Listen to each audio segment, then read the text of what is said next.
I've been calling for this year 35 to 45% decline, peak to trough, and that this is going to be a process, a move that is much more akin for those who have been in recent history, although a very different move in macro ways. Something much more akin to a tech bubble plus a great financial crisis kind of 1 year plus type move.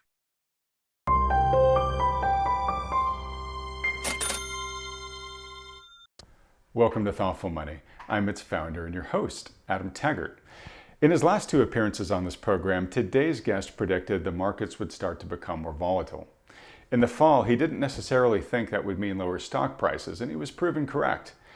But he did express worry that as we entered 2025, continued higher volatility would start to become a real problem for investors, and boy, did he nail things with that prediction. Volatile is perhaps a gentle word for the major market swings we've seen this year, especially over just the past week. To find out where he sees things headed from here, we're fortunate to welcome back to the program Jim Karsan, founder, CIO, and managing principal of Kai Volatility Advisors and Kai Wealth, widely known as Jim Croissant on X. Jim, thanks so much for joining us today. Wonderful being here. Thanks for having me back, Adam. All right. Well, Jim, look, as I said earlier in the intro, I think you should take right now a very well-deserved victory lap. You were out there predicting volatility. It arrived pretty much on schedule with how you told us to expect it. And it's behaved so far, at least, like you thought it would. You didn't think it was going to weigh on prices running up to the end of 2024. You said that's likely to change in 2025. It certainly has.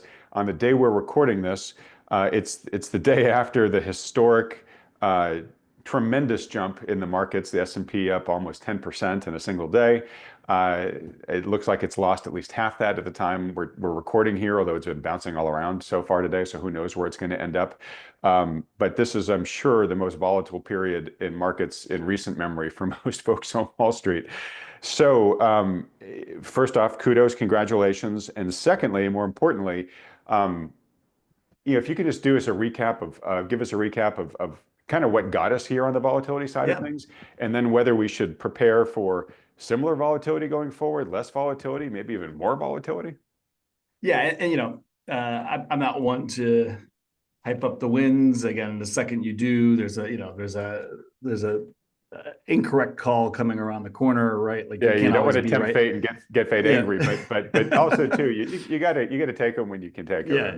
This was a great prediction. We've been, I can say we've been pretty spot on for over a year. At this point, we expected we said 20 to 25% up market in 2024.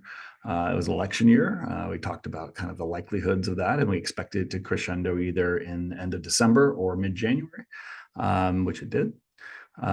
We did expect a small vol event in the fall. We got one in August. It was a little earlier than our September expectations, but followed by a big rally into and through the election. So all those things happened when vol got to its nadir in December after the election. That was structural. It was a function of effects that are effective positioning and where things go. A really effective December vol compressing, and that being the highest vol for lots of reasons, and giving people really, really cheap vol behind it, and leading to selling at already too low levels. And our view was that after December expiration, that would mark the low in volatility for a year. And so sure enough, was the high in the markets and the low in volatility. We also said that expect a major decline to begin 10 to 15%, we said. So we weren't perfect, right? It was the decline got down to 22% at its worst case. Mm-hmm. But we did expect that from February expiration. We said the Wednesday to Friday, and we said this starting in December, the Wednesday to Friday of February expiration into March expiration. That's where the majority of the first part of the decline came. We did get that 10 to I think it was 12% in that cycle. But then, like I said, got a continuation of 10% or so more on the tariffs, and an even greater volatility spike. So our general view, which has been incorrect, I can say that, was that we would get a big counter trend rally here starting in April. It hasn't happened yet. We did get a 10% rally yesterday. Yeah, I'll you call that a were right counter as trend of a rally. couple hours ago, but yeah, Yes, now it's yeah. all changed. Yeah. Yeah, and by the way, like you're not going to get every single point day, everything right. This is about probabilities. That's how we make these predictions. When there's a confluence of probabilities and time that point to certain paths being the most likely, we're able to make. That's how we're able to make these predictions through kind of looking at positioning in the options markets and also overlaying liquidity realities on a much longer month, quarterly, annual time frame and play out path. But that counter trend rally, even though we got this kind of this 10% thing in one day yesterday, has yet to play out. And that one we or is it currently playing out? We will see. That we believed would take us to anywhere from 5,800 to 6,250 back towards the highs. This is what we're talking about in December, by the way, when we mapped out everything. We've been again pretty much exactly right to this point, except for a greater draw and no rally back, no meaningful rally back yet. Depending on how you look at meaningful, we think that will likely still happen, but not to the highs. We think that range of the rally back is likely to be significantly lower now. Meaning instead of 5,800 to 6,200, 5,650 to 6,000.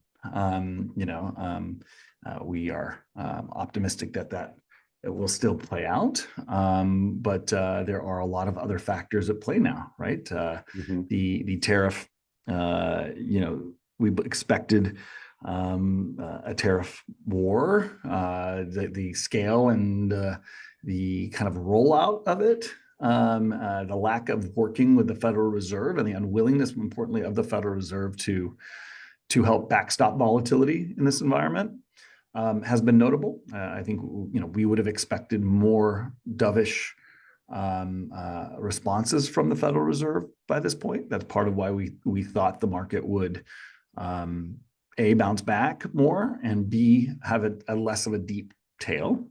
And that's not happened. Actually, the opposite. When I think the real continuation of the tail, if you think about it, this last Friday was when at 11 o'clock Central, when Powell came out hawkish after the tariff rollout. And I think that's very important in telling in how the future of this move plays out. That said, I think you know this, Adam, I've been calling for this year 35 to 45% decline, peak to trough. And I've done that publicly for 3-4 months at least. We believe that is not, again, going to happen on this first move.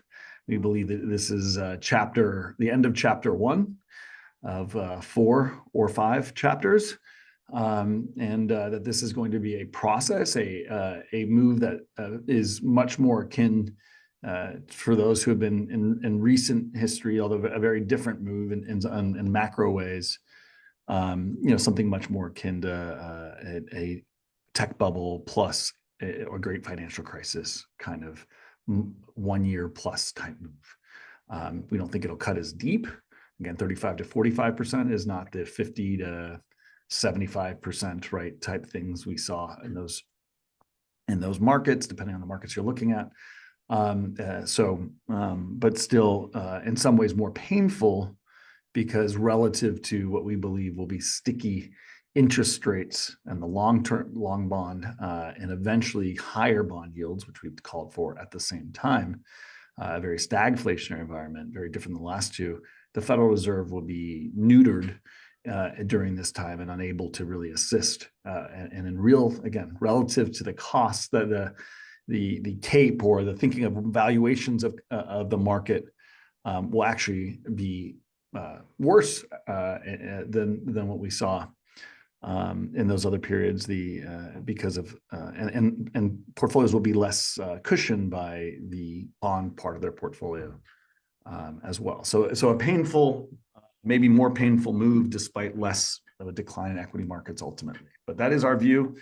It doesn't mean it's all going to be a 60 VIX all the way, right? You can get a 35 to 45% decline over the course of a year and change, and have volatility go down, which I think right now everybody is on oh, volatility is going to, stick at 50, 60, for the year. We don't believe that. That doesn't mean it's going to collapse. On a fixed strike basis, we believe it'll come down, but you will slide to higher vols into a 35, 45% decline. So I think the next chapter is more likely to be something between Trump election 1.0 in terms of the short-term volatility, and then a kind of 22 step down, but bigger steps, in terms of the decline and longer-term volatility. All right. That's a great kickoff answer, because you answered probably like 5 of the questions I had here that I was planning on answering you. So thank you. You're making my job easy as the interviewer.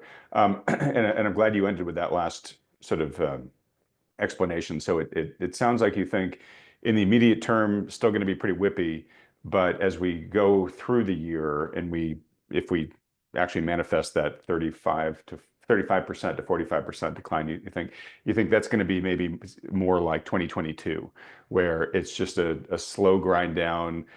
Bonds aren't helping.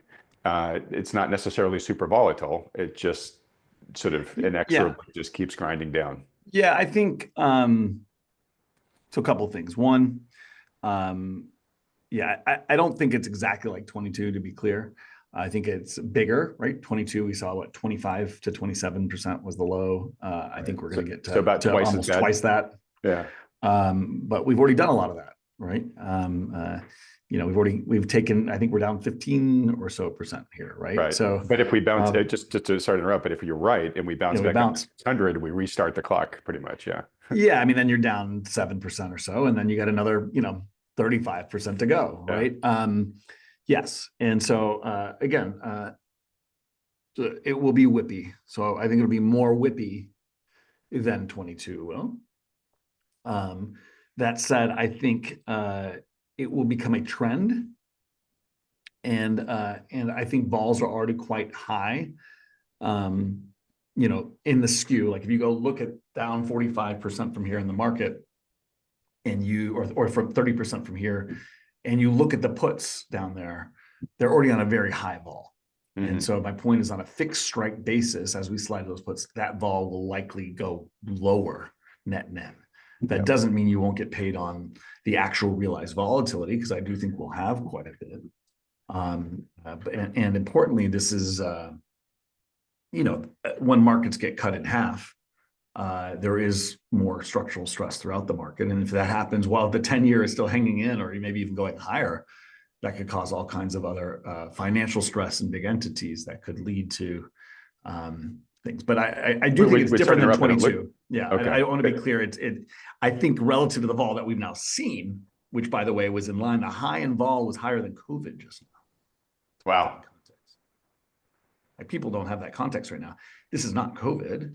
That said, I think the decline peak to trough will be greater than COVID, and it will last over the course of a year and change, which is more in line with a great financial crisis or other things like that. So, we're talking about a very historic type of move when we start talking about a 35, 45% decline. They don't come around all the time, much less, with rising interest rates. This is more in line, in our view, to 1969 to 1970. And that, I think, is the historical context under which we need to look at it and think about it. Okay. All right. So, again, presuming you're right here, I have a lot of experts that have appeared on the channel who have said we haven't had a true bear market really in a long time. It kind of looked like we were beginning to have one in 2022, and what they mean by that is true bear markets end in capitulation, where everybody just gives up on stocks, right? And says, I don't want to touch these things again. And we were starting to see that near the end of 2022, but not totally. There were still a lot of people there trying to catch the bottom. And of course, a lot of people did at the end of 2022. And then they rode, a great 2-year ride from there. Sounds like the vibe I'm getting from you is that, this will feel like a pretty big protracted bear market. And I'm assuming it wouldn't surprise you that it would end with that type of capitulation. Adam, I want to back up for a second and give some context. I think this will be helpful to your listeners. In 2020, we started talking publicly. We privately had these conversations even prior to how we were really beginning a populist period of rebalancing of inequality, and politically this was fairly inevitable. People have talked about this in terms of fourth turning and other things, but it's a demographic reality. The political dominance of a generation is just beginning. That millennial generation will reach its peak in political dominance by 2034. We are still 9 years away from that. And the last time we saw these political pressures that drove protectionism, that's why the tariffs are happening, that drove populism, that's why the massive fiscal spending happened under Biden. The last time we saw these things, we saw very similar outcomes. It rhymes very, very closely. And the outcome from that period, which is 1968 to 1982, is equity markets went nowhere for 14 years. And in real terms, lost 67% of their value, 2/3 of their value. That's the context where I want people to think about, like zoom out. And guess what? 2021, we said, look, we think this is the beginning of the lost decade. And what's happened since 2021? We can focus on 21, we can focus on 22, sorry, we can focus on 23, 24. We went down 25%. We went up 25%. We went up another 25%. And then we went down 25%. We've gone nowhere. Right. There's a lot of volatility up and everybody grandstanding and saying, woo, it's a bull market. And then and your point, if you look at it on a real basis, it's actually lost value. In a real basis, we've lost probably 20%. Meanwhile, what's happened to the 10-year? What we said would happen starting in 2021. It reached its bottom and now rallied to 4.5%, 5%. And guess what? It's not over. And if there's one thing we learned this week, is that the market going down and the odds of recession going up are not going to do the same things to the 10-year and the 30-year that's done in the last 40 years. Okay. That's the most important information we've received this week. And it's the same thing we've been talking about for 5 years. We are just a couple years in, right? Call it 4 years into what we believe is a 14-year, 13-year type reality. We can focus on are we going down 35, 45% this year? And we're good, by the way, at the timing part as well.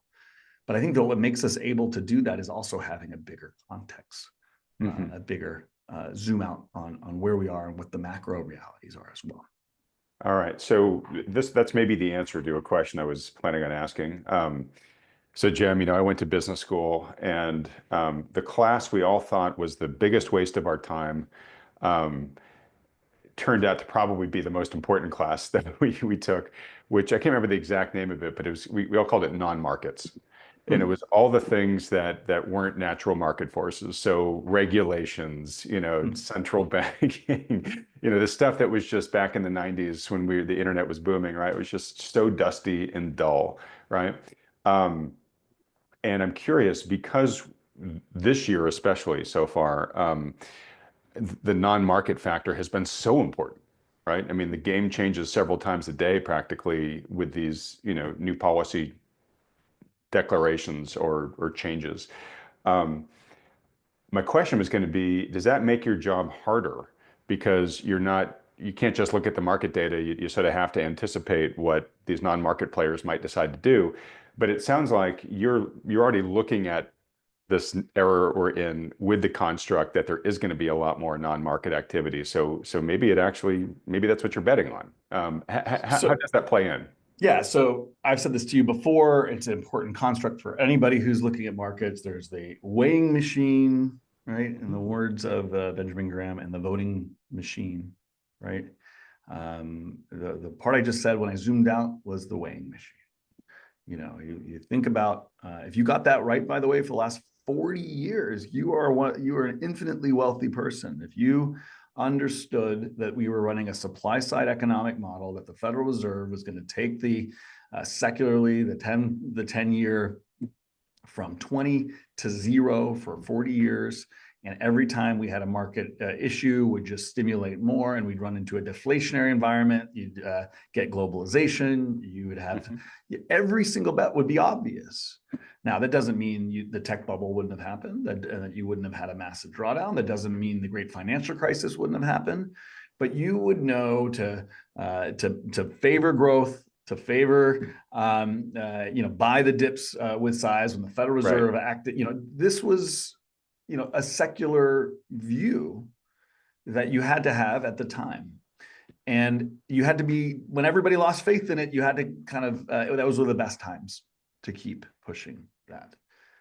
And the reality is that secular weighing machine and the realities of it, which are demographic and political, it's favoring, median outcomes over mean outcomes, and not maximizing GDP, but maximizing median, again, GDP or income.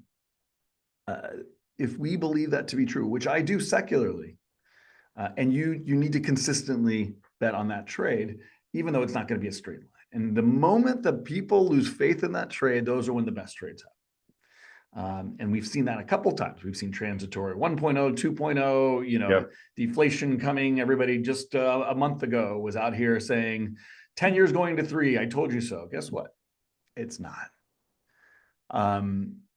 So I think that's, you got to start there. You got to look at the macro. You got to look at the weighing machine. You got to understand where valuations are, what happens when this is the case, map out the outcomes and where the final destinations are likely to be. And then you go to the short term and you look at the flows and you look at the weekly, monthly, quarterly, annual realities of, and so we do that. What's made it a little bit more complex, and in these environments is more complicated, right, is in a monetary driven regime. It's very simple. The Federal Reserve has dominance. They're able to do unlimited QE, and QE is deflationary structurally, as long as there are no inflationary pressures. They're not getting fiscal spending, rebalancing, protectionism, et cetera. In this environment, the Fed loses control. And so that creates instability. Imagine a situation where we have a room, and I may have used this analogy before.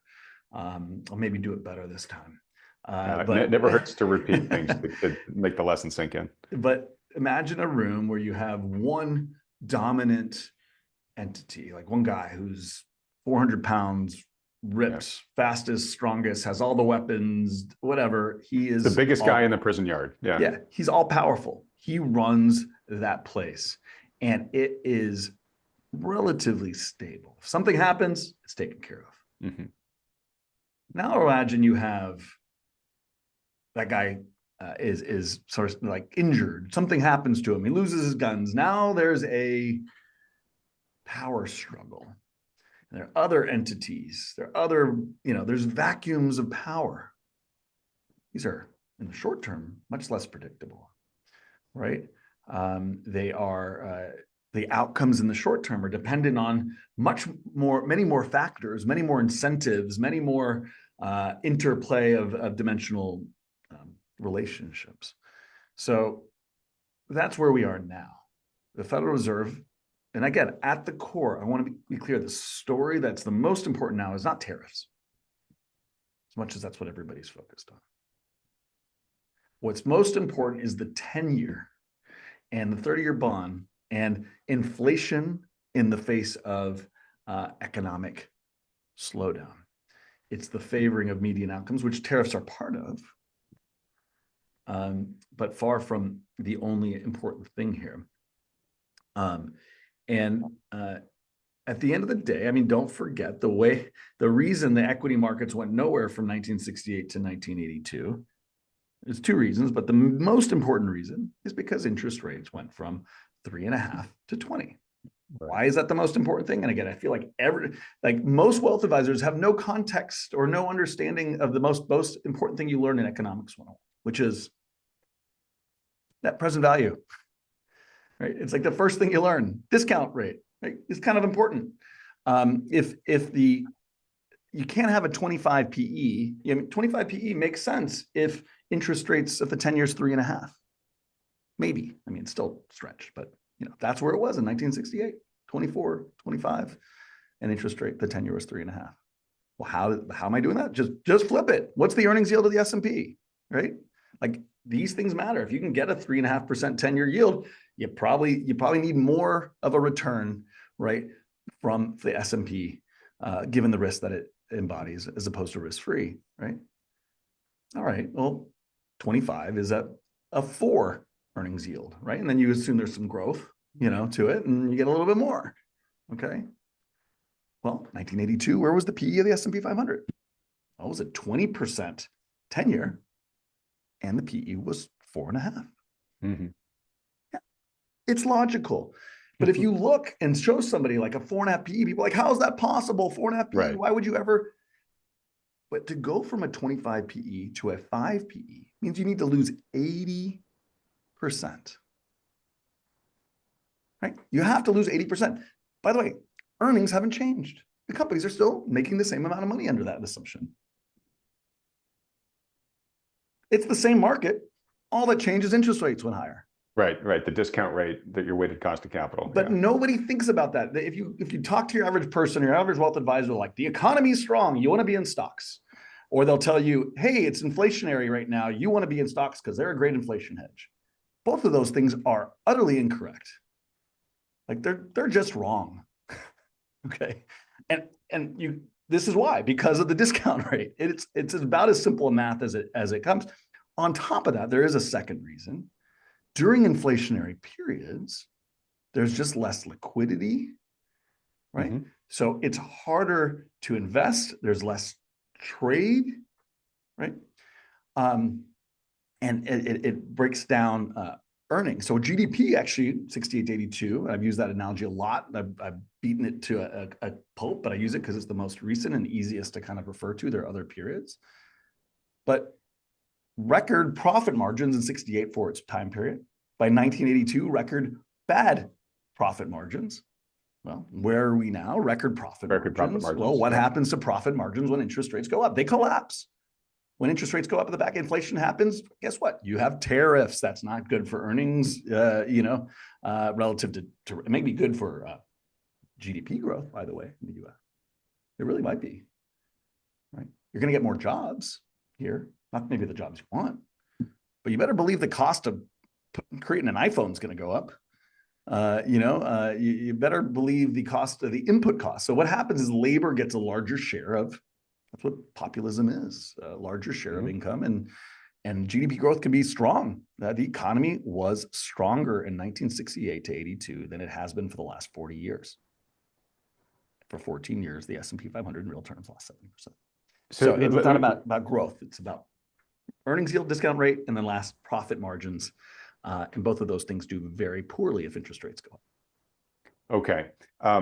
So I understand all that logic, and I think I know what your answer is going to be, but let me just ask it anyways. So the end of that sort of lost decade and a half period, right, was 82. And that's right after that was really when the Reagan reforms really started heating up the American economy on a relative basis.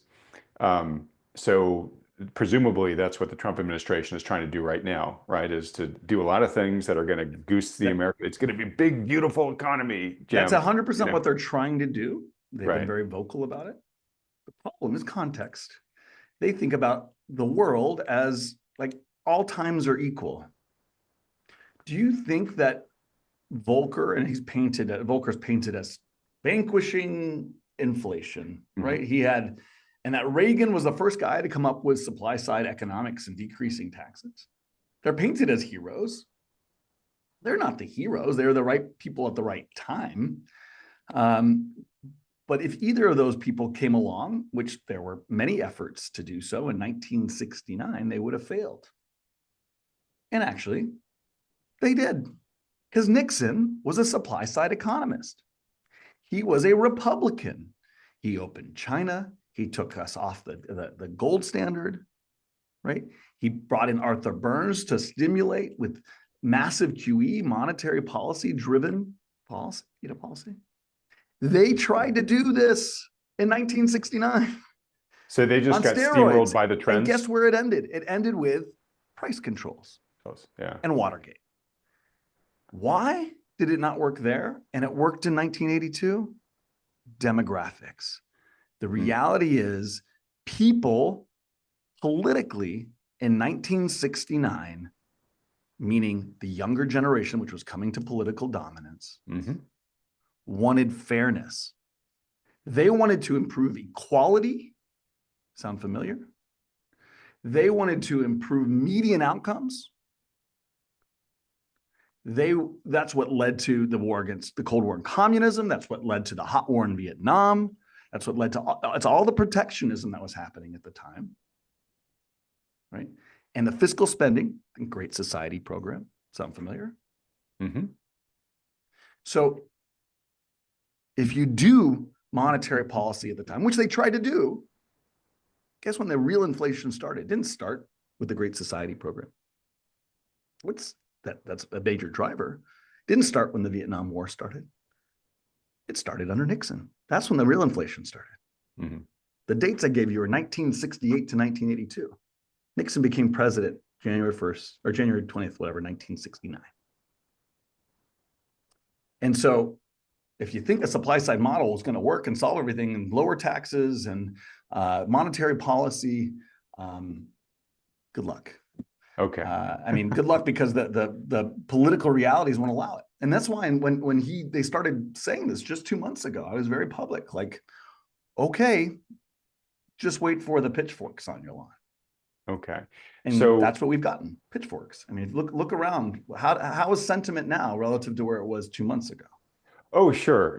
And I mean, first off, I think the administration would say, well, hey, come on, Jim, give us some time here. But what I hear you saying is, hey, I will, but I don't think you're going to win out over the demographics here. Is it possible, and I think you would say it could be possible, but don't let me put words in your mouth, that the economy could actually do quite well, and we may raise median outcomes, but the markets might not do so great, right? Which would sort of truly be we're putting Main Street over Wall Street, which is what the administration is sort of giving lip service to. But do you see that type of outcome as likely in the next couple of years, or do you see something different? That's the most likely outcome. Okay. Yeah, which on a social basis, a lot of people might say, fine, not everybody, but I think there's a number of people that are disappointed enough with how things have been going to say, yeah, like maybe let labor stay in the sun. That's why it's happening. That's why it's happening. Now, to be clear, that's what happened 60s and 70s. The problem with this approach is, yes, incrementally, you get a rebalancing. But to be clear, people weren't very happy in the 70s about the economic outcomes. Especially when they were standing in line. Yeah, definitely not the wealthy. Definitely not the wealthy. Yeah. And the poor as well, because of inflation, right? Inflation's a flat tax. So the great irony here, and this is now really philosophical, is fairness is not it's not a natural construct. Right. There is no such thing as fair. Your mother told you that probably when you were little. Right. Life isn't fair. And the Pareto principle rules all over the universe, right? Similarly in societies, yeah. So if we try and create an unnatural construct like fairness, which, by the way, I'm not against. I think fairness matters. I think justice matters. I think, liberty matters. That's me. Not everybody believes that. But if we believe that matters and we're going against nature and doing it, guess what? It's not efficient. And guess what? That means even if we get great demand and great GDP growth and we get better median outcomes, that economically will get slower, like not slower GDP growth necessarily, but less economic, less technological development, less progress. Okay. And there is a reality where a rising tide lifts all ships. I'm not a big trickle-down economics fan, but if Socrates said, do you give the best violin players the best violins or the worst violin players the best violins? Right. And, his answer finally was, you give the best violin players the best violins because it creates infinitely beautiful music. Right. And there's some truth to that. All right. Well, look, Jim, it's always so super fascinating talking to you. But I'm sure you've got a lot of people's attention now of like, oh God, I mean, we might be having this lost decade or more where my portfolio is going to really struggle here.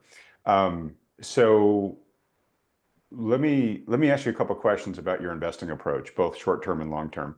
First off is I'm presuming that your funds have done pretty well so far this Yes. year, given that it's the type of environment you were expecting. But could you Yes. Yes. provide me clear? We are Okay. crushing it in our funds as we speak. Yes. Okay. Long Glad to. volatility funds, dealer float funds. Yes, those are doing very well in this environment and have really been for the last 6 months. All right. Well, first off, congratulations and incredibly well deserved. I'm curious because you talked about what you thought was going to happen and some things you got right, some things you got wrong. In general, when you are investing for volatility, are you investing for volatility, meaning just faster rates of change, or do you need to be getting the direction right as well in the way in which you place your positions? Yeah, so I want to be clear. We have two businesses. We have our volatility, our hedge fund business, where people can invest in our funds, and those are there's several. I'm not going to go through all of them right now, but those can be for volatility, just long volatility, or trading directionally, depending on the fund. But we do those with options, and what the key here is we're not long or short. We are making predictions forward, and this is, I think, a big difference in the approach. And this is very important. We pick probable paths. What path? Right? When you think about options, they're probabilistic distribution of outcomes. Mm-hmm. So you don't have to take exposure to the whole distribution of outcomes. That's actually quite silly. If you don't have any information or any advantage over all the parts of the distribution, why would you bet on all of them? Why would you take all that risk? Right. So what we do is we model what we know and based on supply and demand and incentives and likelihoods, and we model a distribution of outcomes. And then we look at the pricing and we say, okay, where are the home run bets? And they may be sometimes long, right, and short. There might be multiple paths that are just much more highly probable than all the others. And so we are doing prediction, but we're not taking all this risk of up or down as much as people think. So when I talk about the path, and when I talk about, people hear up, down, right? Like, oh, we're going up or down. But what you'll hear in the nuance is that I'm talking about very specific times and very specific paths. And I think that really confuses people. Like, how can he be so? It's because we're looking at where the confluence of paths are. And when I bet on that, I don't bet up or down. I don't just sell stock or buy stock. We bet on the path itself, because on a risk-adjusted basis, that's where you're going to really dramatically outperform. Okay, so that's what we're doing when we play in our funds, right? Like, that's what we're doing. Whether it's long volatility, which is really focused on a long volatility convex approach and looking at the most probable paths relative to risk, and there can be a directional element to that, right? We could be generally short, but focused on a path that's short. Or in dealer flow, we might be long and short at times, sometimes at the same time, right? And picking paths that are more probable. So that's what's happening on our funds. On the Kai Wealth side, which we've been around for about a year, we are managing high net worth and family office money as a wealth advisor, and we're doing that in a non-correlated asset allocation model. And so we're doing that. We think 60-40 is debt.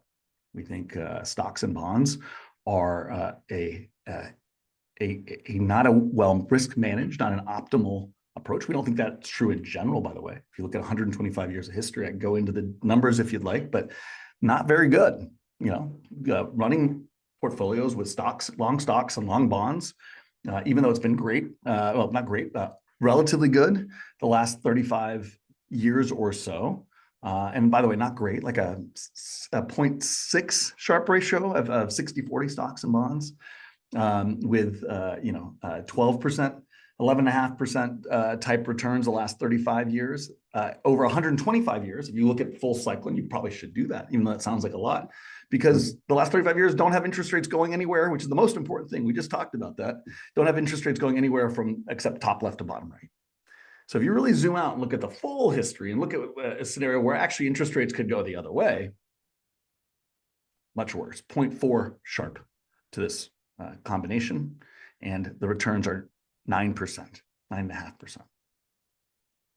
And so if you want to tell me you want to manage my money and tell me a asset allocation model that you're going to use is going to be 0.4 Sharpe, you could take a hike. I have no interest in that. We can do that we can get 3 times the Sharpe ratios with much more non-correlated investments. The reason most wealth advisors do 60-40 stocks and bonds is, guess why? It's easy. Yeah, I was gonna say easy. Yeah. It's scalable. It doesn't take any real expertise. And it's worked, and there's recency bias. And as long as it comes back quickly, people forget quickly and are willing to put up with it. When's the last time we saw a decline that lasted longer than 3 years? 40 years. Yeah, long time ago. 40 years. Why do you think private equities become so big? Because it's a 10-year duration. Nothing is marked to market. You take the mark-to-market volatility out of the equation, and then you leverage the equity, and you charge 2 and 20. I was going to say, you get your 2% every year, and if you're lucky and or you're good and get returns. I don't know what planet you sell that as an alternative. I'm going to take your money. You're no longer going to see the volatility. We're going to leverage it by 2x, and we're going to charge you 2 and 20, and we're going to call it an alternative to your equities. That is literally what private equity is. And so the point here is the reason everything that's gotten so big has gotten big is because it's been easy and scalable, and we've had interest rates go from top left to bottom right. Now, I talked about 125 years of history and the Sharpe ratio not being good. How do you think it is when interest rates go bottom left to top right, as opposed to the better scenario, top left to bottom right? Right. Worse. At You least know what that worse, Sharpe ratio is? Negative infinity. Because it both lose money over 14 years, and you get lots of volatility. So probably not somewhere to be. I am a market maker. I was a market maker, ran one of the biggest market making operations in the options world during the great financial crisis. What a market maker is, by definition, is a risk manager. You absorb all kinds of liquidity, and your job is to offset all the trade's volatility from 10 dimensions, right? And to extract a yield. If you want a good risk manager, hire a market maker, period, full stop. My job as a wealth advisor is to manage risk. I don't know many wealth advisors that actually manage risk. They'll tell you, oh, you can expect 10% a year. And if you know how they manage risk, increase the timeline. If you're only going to be around for 15 years, let's decrease the amount of, let's not go 60-40, let's go 50-50. That's not risk management. How about we manage risk to interest rates, which are the biggest risk, period? Right? How about we manage risk to beta? So anyway, no, I'll get off my soapbox, but these are stand up just for another second and just let us know. So I think people are thinking, okay, well, if he's not sort of investing sort of traditionally in stocks or bonds, like what is he investing in that is non-correlated? What strategies is he using that's really different? Yeah, great question. So it's okay to do bonds. The risk in bonds is duration and credit risk. So avoid duration and credit risk. Well, how do you do that? Well, we do something called yield stacking, which is taking short duration T-bill equivalents. We do boxes in the S&P 500, and then we overlay non-correlated strategies that are not duration risk, not credit risk, statistical risk, right? That don't have a tail, defined risk, and we create a yield, low leverage, customized to people. For people in their own managed account, essentially structured product construction for people themselves that generate yield. Okay, so we do that. Sorry to interrupt, but is that like a turtle strategy? Just get the low return that's safe and just keep compounding it, or no? Okay. Absolutely not. The yields on the average yields, and again, I can't talk about this in podcast form for compliance reasons, probably. Mm-hmm. So I'll kind of leave that off here, but I'll say you can do very, very well, and these are tax advantaged as well. So you're doing strategies in the S&P 500 index or futures, which gets you a 60-40 tax treatment, 1256 tax gains. So you're not paying ordinary income. You got a benefit there. There's some regulatory arbitrage. These boxes tend to trade above T-bill yields. So you get a lot of really low risk, high improvement of your duration. Plus you're able to stack a yield on top of that with non-correlated strategies. So anyway, this is what we're doing on the bond side. Okay. We're doing a yield strategy, and we don't do 40%, we do 30%. No credit risk, no duration risk, but less. On the equity side, we're not saying do no equities. We do 30% equities, not 60. And we don't do it passively. Okay, so what do? We're not just in the S&P 500. We're investing in things, again, managing risk. What's the risk here? Again, exposure to higher interest rates, higher labor costs, the issues that we're seeing. So let's take those risks off the table. What companies do really well when interest rates go up or when inflation is existent? Let's think about that. And by the way, that do okay if it doesn't. We're not saying that this outcome has to happen. Right? Guess what? A value-based approach. There's a guy named Warren Buffett who started in the 60s and 70s. You may have heard of him. Yeah, he did pretty well by not only taking a value approach, which has been very unpopular for the last 20 years. Right? Not only did very well by taking a value approach, which is a big part of it. Cash flow matters. Right? But he also happened to invest in things like insurance businesses. Why are insurance businesses great? Because guess what? When inflation goes up and the margins compress for all these other companies, their margins go up. Right, because it's inflation adjusting. Yeah, exactly. It's leverage to inflation. Yeah. Because they get the money first. They make the inflation. They pay it. And so insurance companies, asset managers, exchanges, brokerages, I could go on. There's plenty of businesses that do very well in inflationary periods and can protect their margins. Still will get hurt by multiple contraction, but at least their margins are improving, that will counteract that. So we do 30% equities, diversified, 50 names, we do it ourselves. We still have a beta on that. It may be a 0.5 beta. And by the way, it's not really a beta because it should dramatically outperform its beta, which it has, by the way, in this recent decline. Okay. But you then hedge out the beta with a long vol allocation. And we have a long vol strategy, which again, I can't talk about the returns, but it's done very well. I'm happy to have people reach out if they're interested. And we allocate 10% of allocation to the long vol fund, which offsets the, call it 30% allocation, half a beta. That's about a 15% beta of the whole portfolio, right? And we can offset that with a 10% allocation with a negative 1.5 to 2 beta with positive alpha was what we've been able to achieve at least.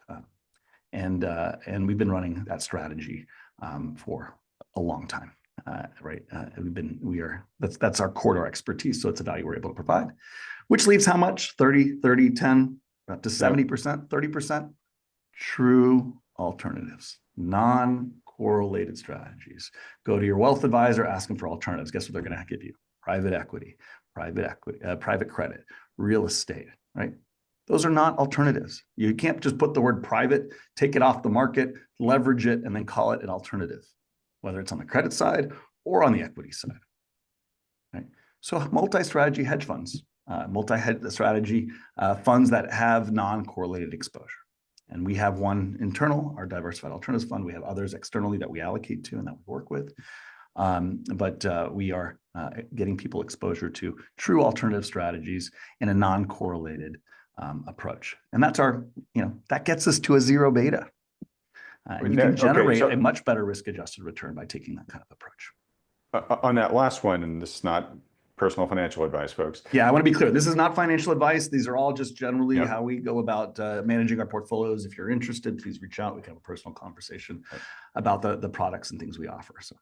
All right, but to help people just get an understanding, can you give an example of one of these non-correlated alternative assets, just so they know how to think about them differently from? Oh, yeah, they're not assets. That's the number one thing. They're not assets. I think the big problem here is that most people think investing is only owning an asset. That's wrong.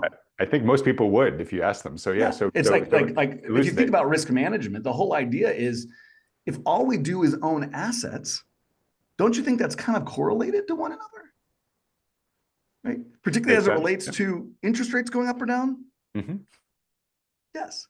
That's not risk management. That's just taking an all-out long bet and crossing your fingers and hoping things go well. Okay, so the problem here is people are not non-correlated. They're not managing risk. They're all in the same type of correlation, right?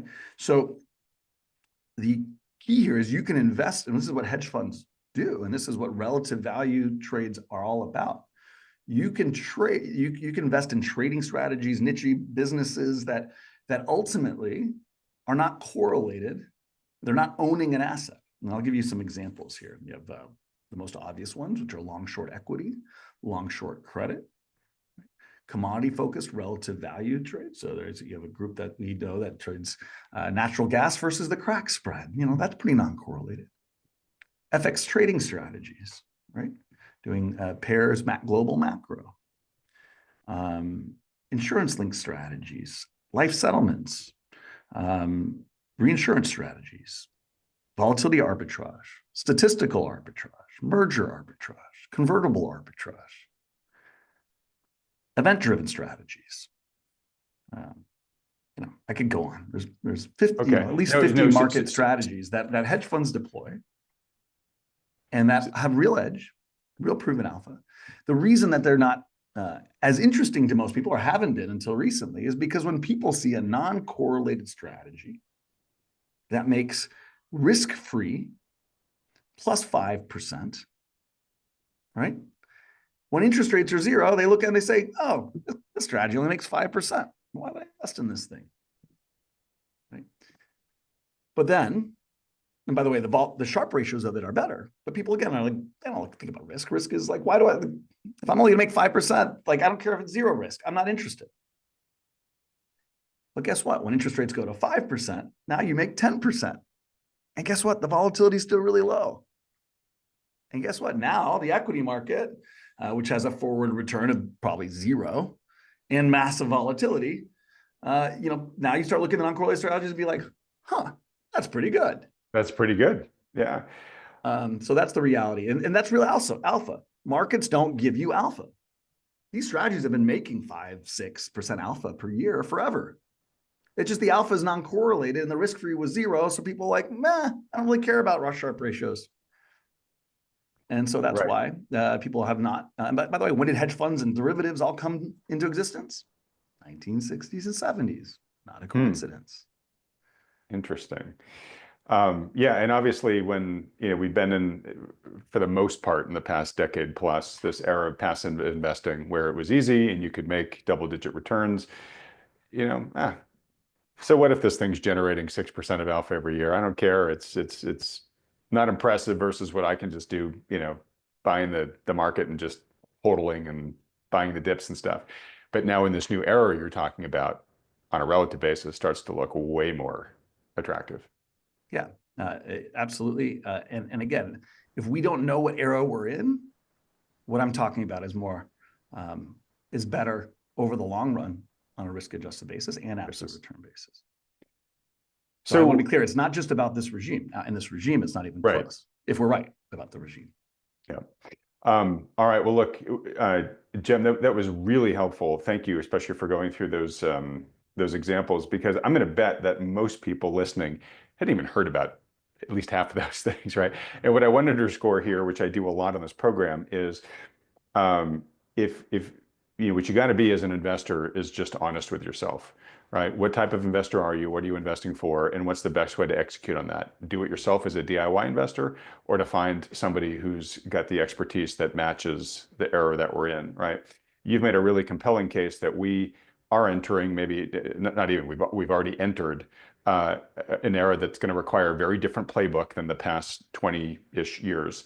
And if you're right, and it requires a different approach with the real type of risk management that you're talking about, then you as an investor have to say, okay, great, can I execute that playbook myself? And if I can't, and I'm going to guess most of the things you mentioned, or a lot of the things you mentioned, people have never even heard of. So for most people, it's like, look, don't try to figure this stuff out on your own in the dark in real time. Try to find a firm or an expert that can be your guide here on this. You're making a really great case for what your firm can offer. Adam, I want to be clear. If somebody has a legal issue, they don't defend themselves in court. If somebody has a There you health go. issue, they don't go and You don't operate on perform your own themselves. surgery. Yet somewhere along the way, people have been taught that there is no such thing as expertise in financial markets, that anybody can be an investor. It's easy. And you know why that is? Because it has been, but guess what? It's not always easy. You don't need to go to the doctor if you're healthy. If things are fine and you don't have any legal issues, yeah, you can go on ChatGPT, have it write up a legal document for you. But if you have a health problem or you need expertise, you probably want to hire somebody who's been doing it for 20, 30 years at a high level, right? And understands the issues at hand. It's not like, Very it's well just said. like any other business, any other industry. You become an expert at 10, 20,000 hours. People like me have been doing it for 200,000 hours. So hopefully, we've learned a few things along the way. All right. That's one of the best ways to express what I try to express on this channel in almost every video. So thank you for giving me. I'm going to steal that going forward here. And again, folks, I'm impartial on who you work with. If you end up working with somebody, I just want to make sure that whatever decision you make is the best one for you in terms of stewarding your financial future from here. So Kai, for folks that have really enjoyed this discussion, are now thinking, oh my God, sorry, Jem. Jem is wicked smart, and this whole approach sounds really interesting.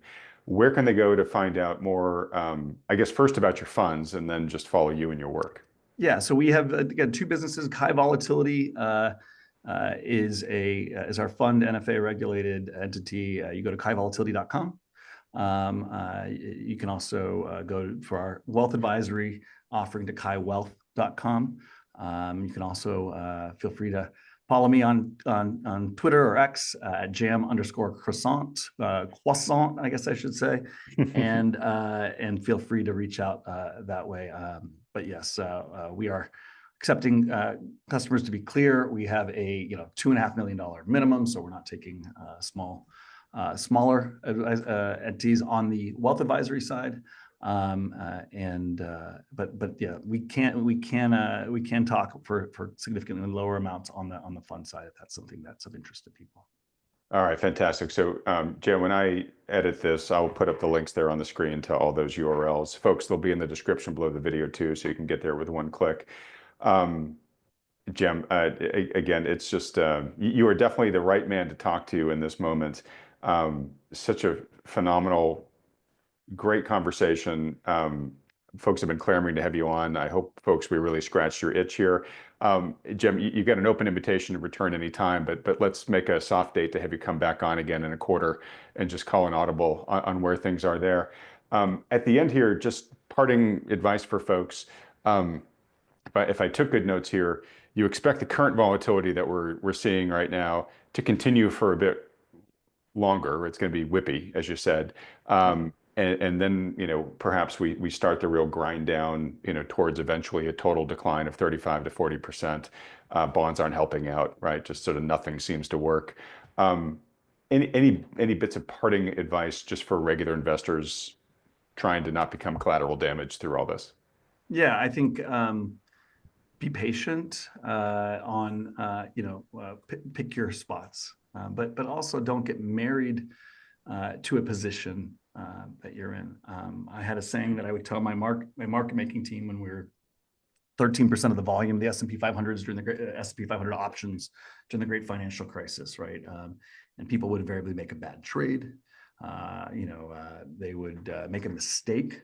And the number one thing I would tell them, which is very true and has held true this week and this month, is cover the bad position, get yourself back to even, and then just get back in there and position yourself the way you actually have conviction in, right? Don't hold on, hope for a better outcome. So my advice is, it's not too late. We did talk about this 6 months ago. If you missed it, that's okay. There will be opportunities to get back into a better situation. It may not be, you may not have top ticked it, you may not have whatever, but you can get back on sides and then get to a position of strength where you can then start to compound and make wealth. There's a lot of time. The most valuable thing we all have is time. And if you can get back to a good, get back to even where you are, I mean, even being, to a neutral disposition, and then deploy a good approach to investing, it's not too late. So that would be my biggest advice to people is don't get married to a thing and say, well, I hope it rallies back so I can get out. That's how you end up in a really bad situation. This is a decade-long outcome. You will get, don't do it all at once in terms of a rebalance. But our general, again, not investment advice, but our general advice is to look forward to the better opportunities on a risk-adjusted basis and work into rebalancing. All right, well, very well said. And for that key asset of time, I very much appreciate you spending yours here with us for the past hour doing this. Jam, it's always wonderful. I should have called out earlier that you're wearing your strawberry jam shirt there. Thank you so much. This is my cape we talked about, right? Yeah. Exactly. Yeah. I told Jam not all superheroes wear capes, but sometimes they wear strawberry jam shirts. Exactly. This is our celebratory, shirt. When things don't go well, I wear rhubarb. Okay. All right. Well, let's hope the strawberries stick around then all year. Yeah. Jim, can't thank you enough. Wonderful being here, Adam. Always wonderful to chat with you. Thanks for having me. All right. Well, now's the time of the program where we bring in the lead partners from New Harbor Financial, one of the endorsed financial advisory firms by Thoughtful Money. I'm joined as usual by lead partners John Lodra and Mike Preston.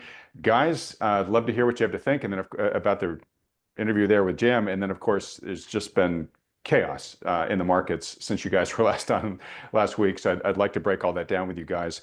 Mike, why don't we start with you? I imagine there's a lot that Jam said that you were copacetic with, as both your firms are really big into the importance of risk management.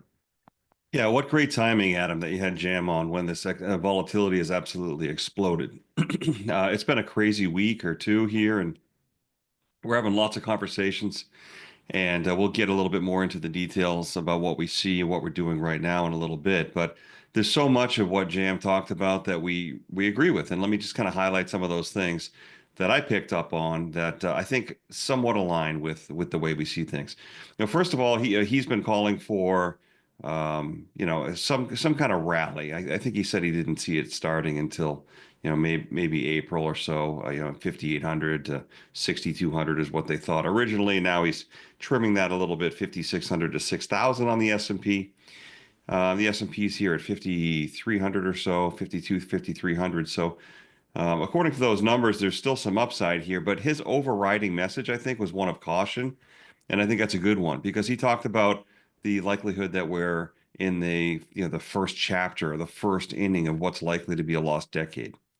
He talked about 1966 to 1982, how the market was relatively flat for 16 years. And if you go way back to 1929, the market really didn't hit new highs till 1954. That's 25 years. So a lost decade is certainly something that we think is overdue. It's probably very likely from these valuations. What we don't know is the actual path.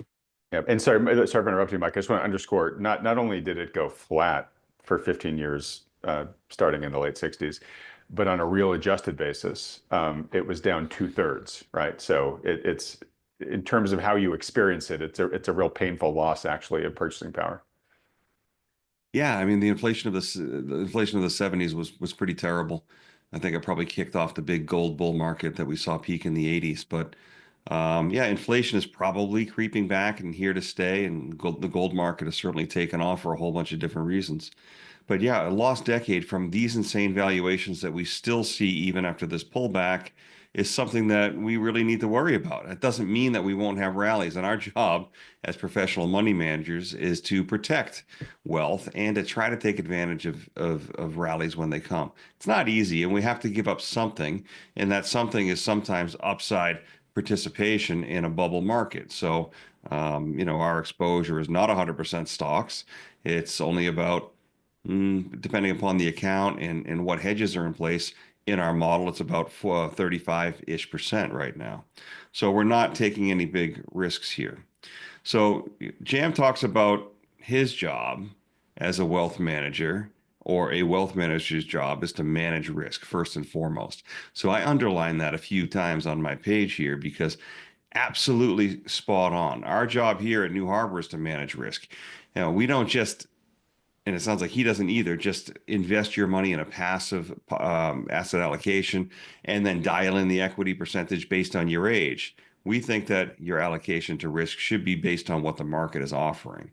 So that's why even if you're a young person, even if you are relatively risk aggressive, we're not going to suggest a very high equity allocation here, certainly not unhedged. So we completely agree with him on that.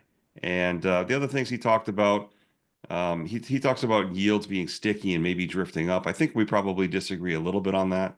We see yields going down from here over the next couple of years, particularly when there's a flight to safety. There has been a bit of a bump up in yields and a drop in bond prices in the last couple of days. We think that's probably more likely an opportunity. We don't want to be in long bonds for the next 20 years, but we think that long bonds have an opportunity here between now and a couple of years from now. But lastly, and I'll just say this to recap, he said, be patient and flexible.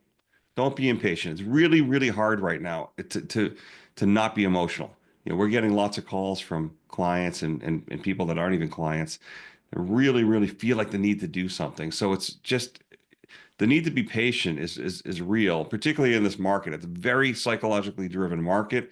We've had swings of 8% and from top to bottom, like 3 or 4 days in the last week.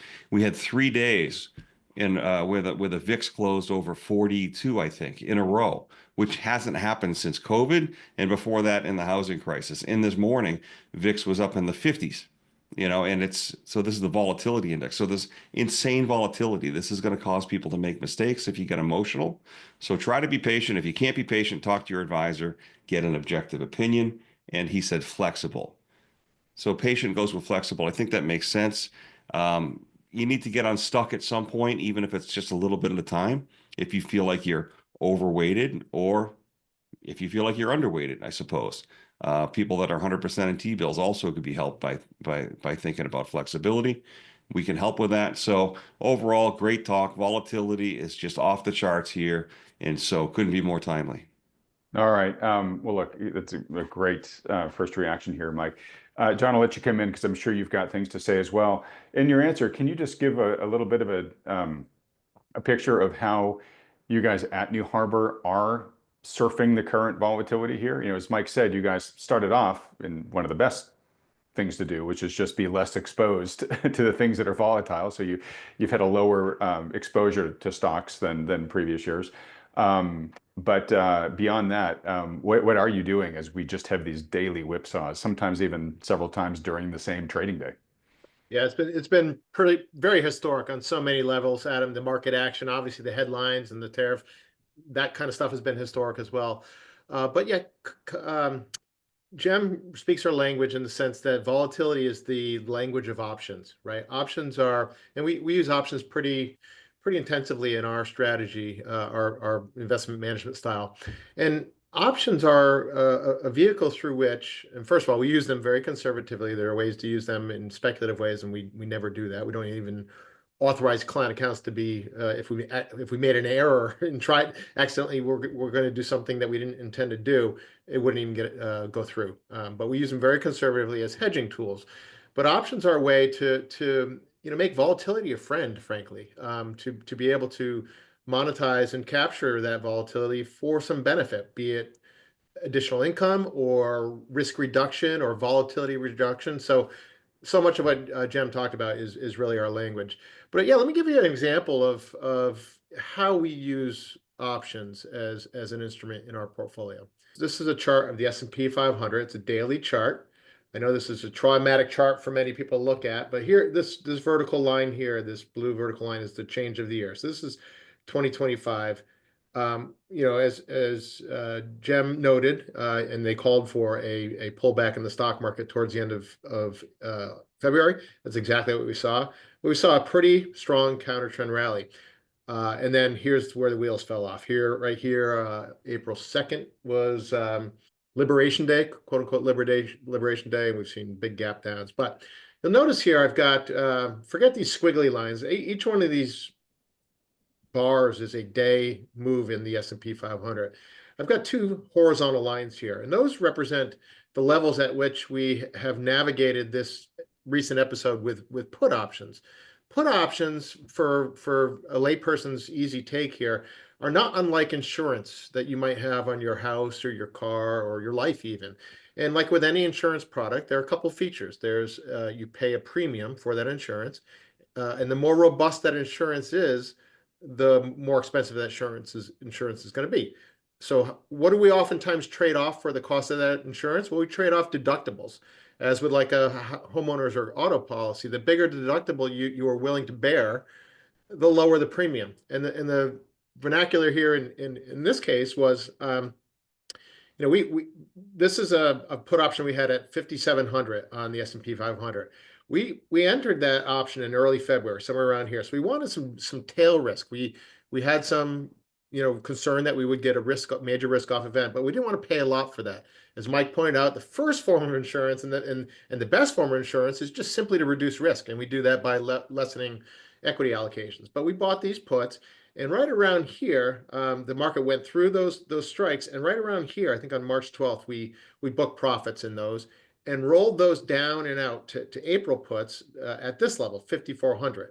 And of course, we took those out, meaning that insurance kicked in and buffered quite considerably the downside in our clients' portfolio. So the addition of being underweight equities plus these hedges had a real helpful effect in mitigating our clients' exposure to the downside here. Now, just today, we took these put options off, okay, because we do think there's an increased likelihood of a bounce. Now, I'll stop sharing here, but I want to make one very important point. And we talked about, I'm going to reference an article that Cliff Asness from the investment firm AQR put out, he and his partner. And it basically was a critique of the proliferation of investment products out there that use option strategies.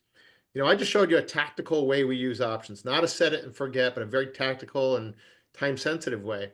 Many of these strategies that have been pushed out in the form of ETFs, they're called buffered ETFs or defined outcome ETFs. They use options, and they use them in similar ways. But one of the criticisms that we have, and the article that I just referenced has, is that they are kind of a set it and forget it approach. And the detail, it makes all the difference here in terms of tactically taking action when these hedges get into or out of the money and rolling them. And in fact, the article and I did a video that's going to be launched on our YouTube channel later this week, I think, with some examples. But, Cliff did a study and basically showed that you would have been better off simply reducing equity exposure than having 100% equity allocation in one of these buffered ETFs. You would have lower downside risk, drawdowns, lower volatility, and better returns, right? So you got to really be knowing what you're getting, and sometimes the set it and forget it approach maybe is not the right thing or even what you think you're getting. Just by way of example, one of these ETFs that expires at the end of this year, through at the lows of a couple of days ago, this thing is supposed to promise downside of no more than 10%. And it was down quite a bit more than that. So what you're getting isn't really promised until you've got to hold it for the whole term. But the ride along the way can be vastly different than what you expect the headline promises of these products to offer. So just by way of example, I just wanted to kind of point that out. But yeah, that's a living, breathing example of how we've navigated this recent volatility with some of our option strategies. Very helpful. I really appreciate you walking us through that. And John, without getting into specifics, presumably because of these strategies, your portfolio, at least on average, has not gone down as much as the market has over the past month and a half, correct? Yeah, we got to be careful. As Jem talked about in his talk, we got to be careful about talking about performance in this kind of format. But let's for compliance reasons, for regulatory reasons. Yes. Let's put it this way: our clients have. At the worst of it, we're down just a small amount, very low single-digit percents, where even like a 60/40, like Morningstar 60/40 global index was down 3 to 5% more than our strategy, for example, depending on the day you look at. So we've definitely, even relative to a fairly conservative balanced portfolio that many folks would consider is right for them, the downside and the volatility has been far less for our clients. Okay. And one of the reasons why I really wanted to underscore that, not just highlighting your firm's expertise, but also for a good long time now in this program, we have been warning that we have been, and by we, I mean the preponderance of the experts that come on this channel, and I've chimed in where I could, where we've had this period that, Jam just made a pretty good argument, was sort of a was the aberrant period. It just lasted a long time, and it's what we did, got used to as normal, where basically passive investing yielded great results. You could literally just sort of set it, forget it, close your eyes, just go long, just buy the market, just buy the dips and be fine. And now a lot of these experts have been warning we're entering into a market where active investing is going to become a lot more important, and risk management is going to become a lot more important. And the example you just walked us through, John, is an example of both, right? Where it's active risk management. And just want to underscore for a lot of viewers here, if you're still playing by the passive playbook and looking at some painful losses in your portfolio, you may keep getting taught that lesson by the market, because as Jam just made a great argument for, we very well may be in a different era. And obviously, this active risk management is paying real positive results in the near term, as John just walked us through. All right, well, look, Mike, let me shift over to you in the remaining couple of minutes we have here. We've been talking about gold a lot, but I think we should probably talk about it again, because I believe today it has hit a new all-time high. Is that true? Here's gold on a daily chart. And this is the ETF GLD, but it tracks the price of gold. So take a look at what happened here. Last week, we pulled back about 100 and something points, but it's just been straight up. 2 gap ups in a row, gap, right to a new high. So it's pretty impressive. And this is causing the gold stocks to catch on fire too.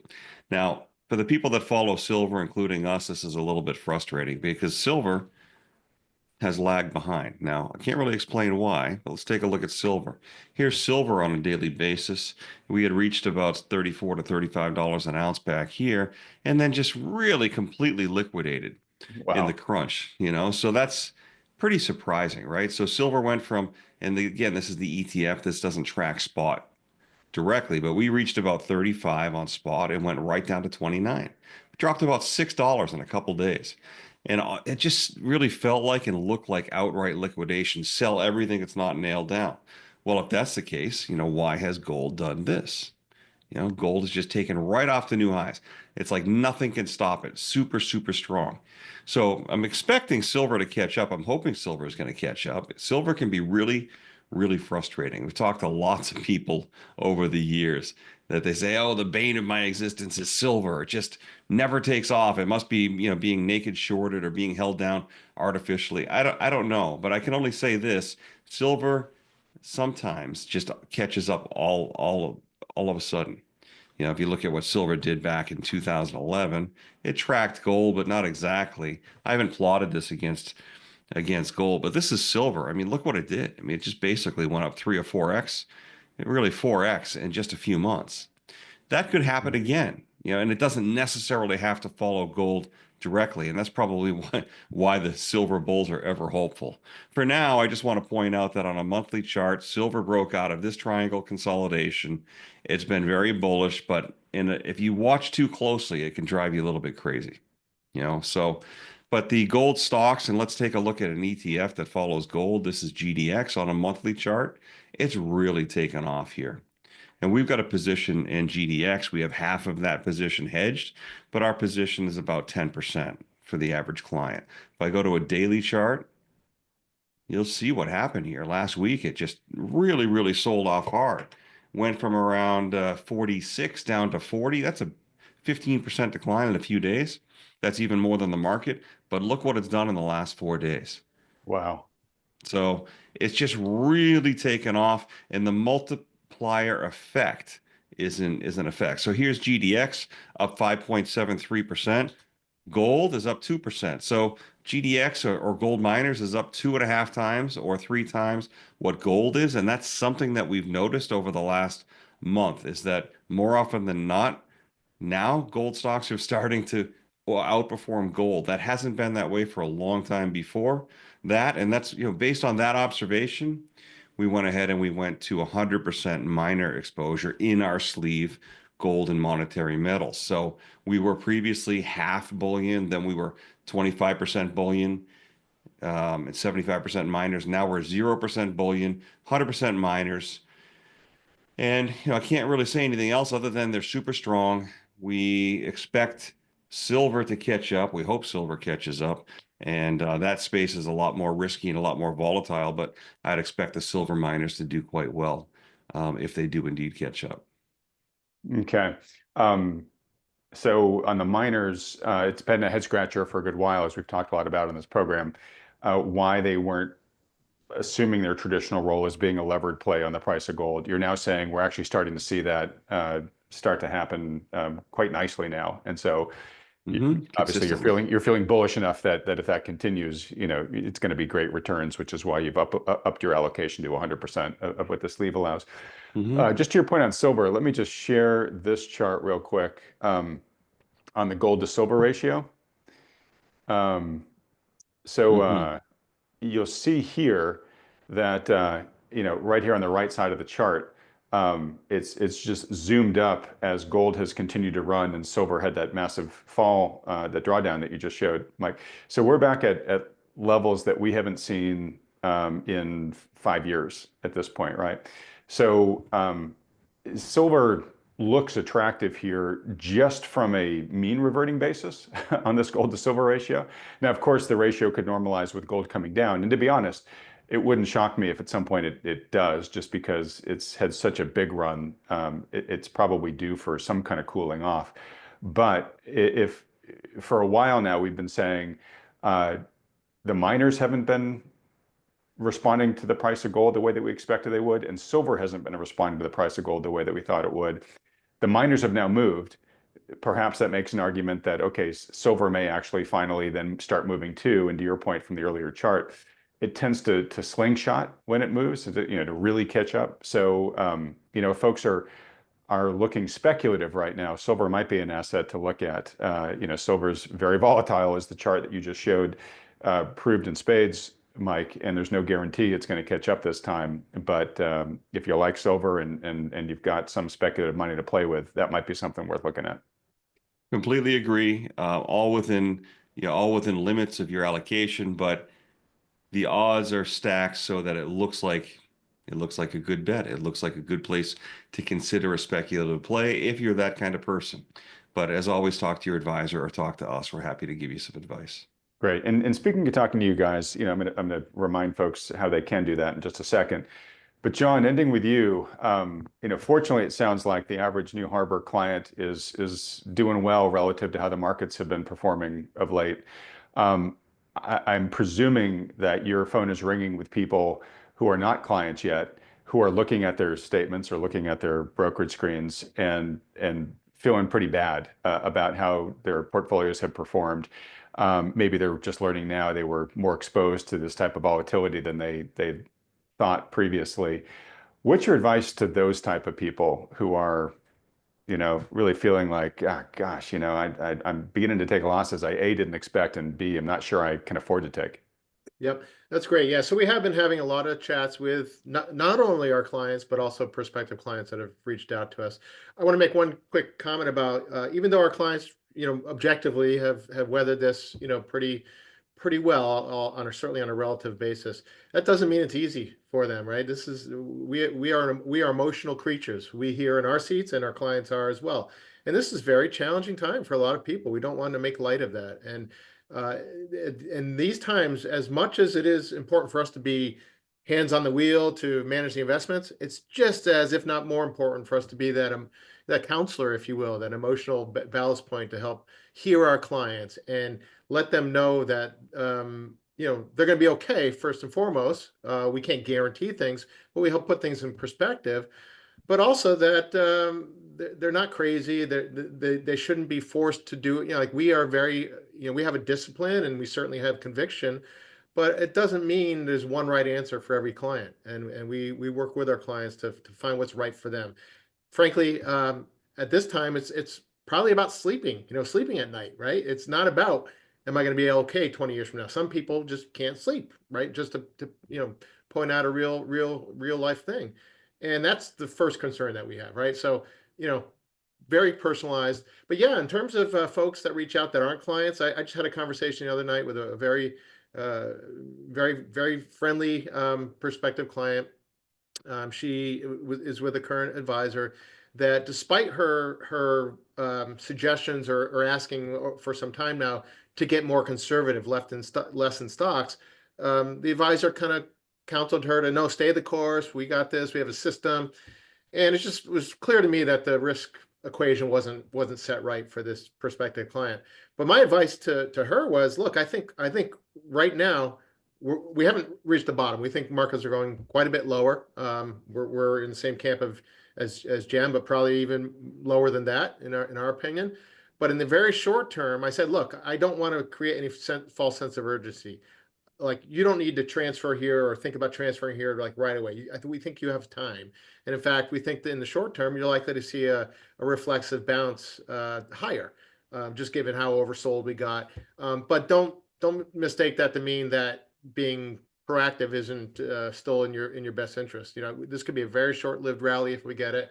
But I just want to make sure people shouldn't feel pressure to do anything. Mike said it earlier. Don't feel like you have to do anything, including sell in a panic, because that's usually not the right answer. So take your time, take a step back, and take deliberate action, not necessarily all at once, but with a thoughtful plan that takes into account the markets, but also your own situation. All right. Well, very well said. That echoes what Jim said about, trying to keep a neutral mindset and don't do anything rash. I think the one thing I would say is if you think you are ready to make a switch from your current advisor, to your point, you don't necessarily need to sell everything today and rush to get everything out of there. But I would say you're better off having some urgency around at least opening an account where you want to send your money, just because it's a process that takes time. There's compliance hurdles you have to go through, things like that. And it's much easier when you're ready to transfer your assets over to the new firm and get started. If everything's set up, it's pretty quick process. And I know that what sometimes happens is people sometimes wait for a market event and say, okay, now I want to do it all now. And then the process is just slower than they like because there's friction in it that's placed in there by the regulators. So anyways, if you've already made the decision to leave, probably not a bad idea to start thinking about, where you want to open an account. Again, you don't necessarily have to move your funds, sell any positions or anything like that. What John said is completely true, but just doing the advanced groundwork can be a help. All right. Well, look, gentlemen, thanks so much. Great week. A great recap of the week, and what a great treat to hear from Jem there. Very much look forward to having him back on here in a quarter or so when he can give us an update on things. Folks, if you are looking for some help, as Jem said, right, when you want to get the best results, whether it's legal, whether it's medical, whether it's financial, seek professional advice if you're not the expert yourself. And if you've got a good financial advisor that's helping you weather all this stuff, great, stick with them. They're worth their weight in gold, as I think all the advisors on this program here would tell you. But if you're unhappy with them, or you don't have one, or you just like a second opinion from one who does meet the criteria that we're talking about, then consider scheduling a free consultation with one of the financial advisory firms that Thoughtful Money endorses. You might even want to talk to John and Mike themselves. They're at New Harbor. So to set up one of those free consultations, just fill out the short form at thoughtfulmoney.com. Only takes you a couple seconds to fill out the form. These consultations are totally free. There's no commitment involved with it. It's just a free public service that these firms offer. So why not do it? There's literally no downside. John and Mike, thanks so much for a good week, guys. I know you got to get going here, so I'll wrap this up. But just want to say thanks again for your help here and helping folks understand what's going on. Thanks for all your support just for the whole thoughtful money movement in general. And I'm getting to the point where I hope it's a little bit more boring next week in terms of things we have to talk about. I'm not sure I can take all this excitement that we're getting right now. But anyways, thanks so much, boys. Well, hopefully things will settle down by next week. As always, it's great to be here. It's a privilege. So thanks for having us, and to your viewers, thanks for watching. Thank you, Adam. We'll see you very soon. Thanks again. All right. And folks, don't forget to hit that like button as well as the subscribe button below and that little bell icon right next to it. Really appreciate everybody tuning in once again. Again, John and Mike, thank you guys, and everybody else, thanks so much for watching.